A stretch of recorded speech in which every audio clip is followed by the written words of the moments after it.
Hello and welcome to our AMS presentation applying GLM, ABI, and MRMS observations to severe and convective storms. My name is Kevin Thiel and I'll be presenting today along with my co-authors, Drs. Kristen Calhoun, Anthony Reinhardt, and Don McGorman. This work is funded by the National Oceanic and Atmospheric Administration and further supported by the University of Oklahoma's School of Meteorology and Cooperative Institute for Mesoscale Meteorological Studies, along with NOAA's National Severe Storms Laboratory. I want to first start out by motivating our study today and talking about the GLM by looking at some data directly from the GO-16 geostationary lightning mapper. We're going to be looking at first a supercell in southeastern Kansas, circled in red in the FED plot on the left. That's the flash extent density. And this is a gridded plot similar to what a forecaster might be looking at. And we can see these higher FED values along with the local storm reports that are highlighted there as well within the red, green, and blue, indicating our tornado, hail, and wind reports. We can see the time series of our maximum and minimum values in that data along with local storm reports in the time series plots on the right. When looking at our FED values, we can see that around the period of severity, highlighted in gray, we see high FED values and also low minimum flash areas, which is a signal that would be physically consistent with increasing thunderstorm severity. However, total optical energy doesn't really paint the same picture. The total optical energy values start high and are very high through the initial stages, but just before the period of these local storm reports, we see a large drop-off in those values throughout that period, and then they rise again near the end of that period. And we can see that as well in the animation and in the time series. And so this signal is a little bit conflicting, and it brings into question the quality of the GLM data in this kind of case and how it can really be applied in both an operational and also a severe storms research perspective. When looking at the validation of GLM data, oftentimes that's done through the values of detection efficiency, which has been shown to be over 70% over the field of view, but it is lower near the edges of the field. In cases of severe convection, as was shown in Rutledge et al. 2020, is that the flash size and then also the integrated water path can also impact the detection efficiency of the GLM in those cases when we're looking at just convection. Now, the operational data that we're looking at, and what was shown on the previous slide, and is also shown with examples on the right-hand side, is gridded GLM imagery from a package called GLM Tools. And this is the type of data that a forecaster within the National Weather Service would be looking at, and has also been tested within the NWS hazardous weather testbed.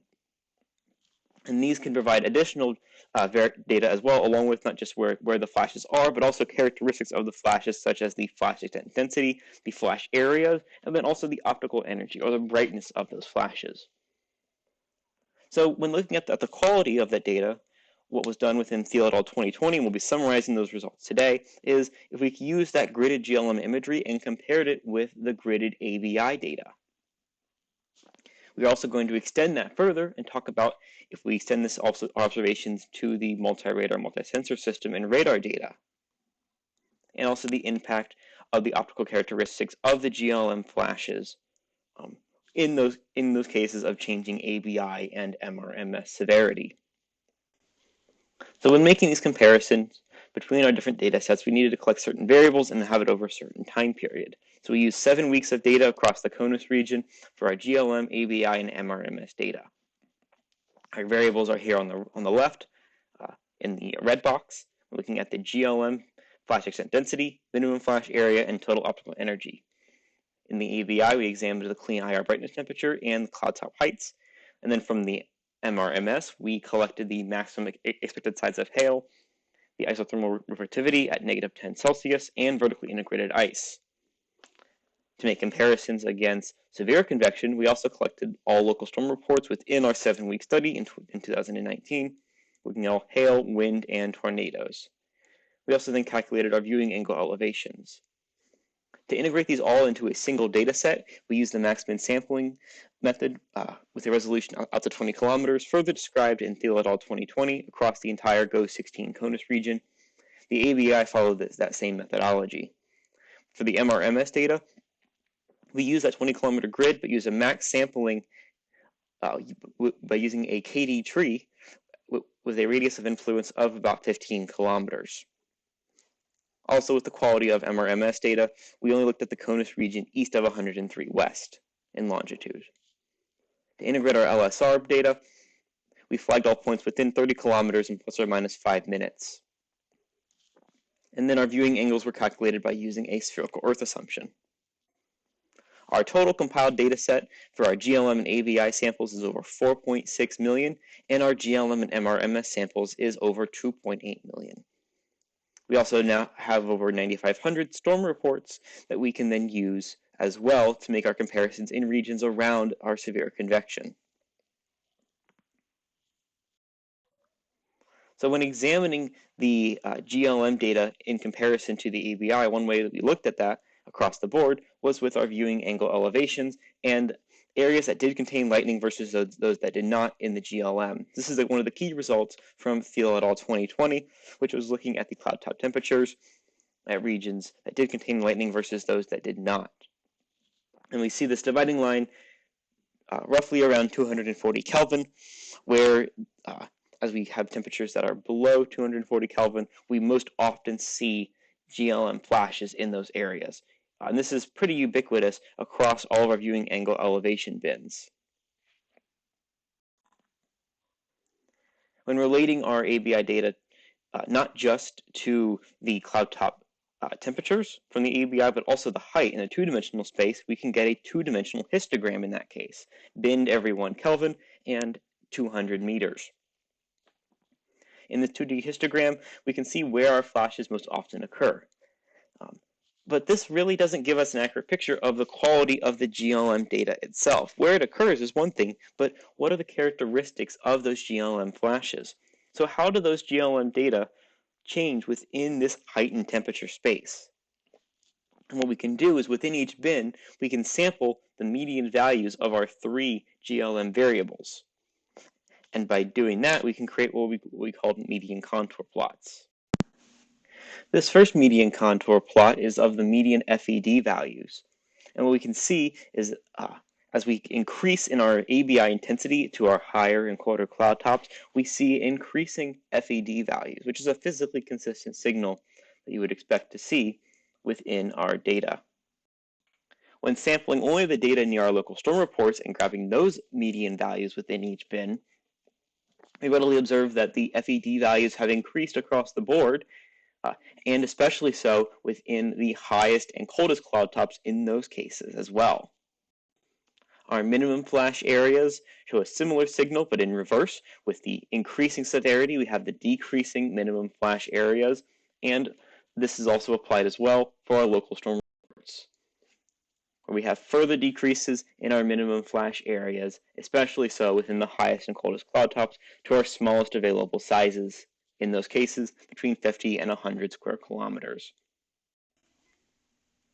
However, total optical energy in their median contours does paint a slightly different picture, as we do see this transition in increasing ABI severity to higher total optical energy values. However, it's more or less determined by the cloud top temperature instead of as a function of the height. Our local storm reports that are relative to our total optical energy values do show an increase, especially at the highest and coldest cloud tops. However, the increases when comparing back and forth between the two are not as significant. To understand the changing magnitudes of our GLM data relative to our local storm reports, we applied a significance testing using a Monte Carlo simulation of our data that was flagged near LSRs versus all data that was not flagged near LSRs within our cloud top temperature and height bins. And when comparing those and setting our alpha value to 0.05, that's a 95% confidence level, we can see that our median FED values in the bottom left-hand corner, many of those areas are shaded in red, signifying in this case significance, meaning that they are significantly higher in cases of severe convection versus non-severe relative to our LSRs. Our median MFA values are significantly less in cases of severe convection there. However, the total optical energy values doesn't really show that same level of significance, with really only small regions in the highest and coldest and the lowest and warmest cloud tops.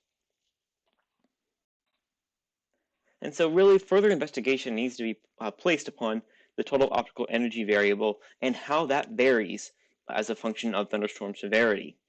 And one of the initial results we have is from comparing our GLM data versus the multi-radar, multi-sensor data.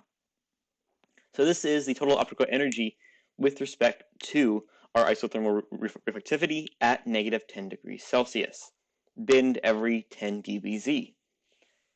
And in these violin plots, we can see initial increase followed by this kind of almost drop off or leveling off of values after about 30 dBz. And so this leveling off signal that we see here, is it meaningful, and what does this actually physically mean with respect to the lightning flashes observed by the GLM? In context with our other GLM variables, we see that the FED increases as we have increasingly higher isothermal reflectivity. However, the MFA values tend to peak at around 20 to 30 dBz and then get increasingly smaller at values greater than 30 dBz. And so in this case, where we expect to see FED actually increase and then TOE increase with that as we have a larger number of flashes contributing to TOE.